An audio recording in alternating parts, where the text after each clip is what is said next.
One way to know if your sewing machine is threaded correctly is to do what I call the tension test.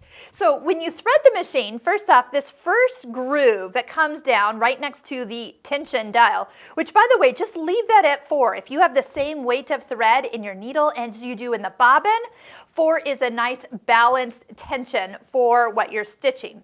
Next, if you have then traveled, make sure the thread is actually in the take-up lever where you go in on the right, down on the left, and you can see the thread in its little opening. That means when you have your presser foot up and you pull on this thread, it's really easy. But when you put your presser foot down and you pull, it's really tight. That needle almost wants to bend.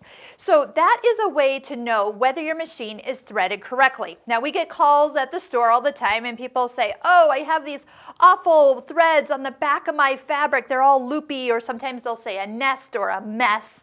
And usually what I can do is have them pull on that thread when the foot is down. And I ask is if it's loose when the foot is down, the thread is not in the squeezing parts of this tension.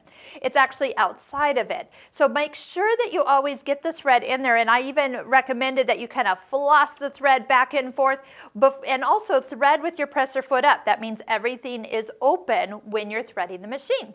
Then when you lower the machine, the tension discs close on that thread, and that's what makes you have a stitch that looks the same on the back as the front.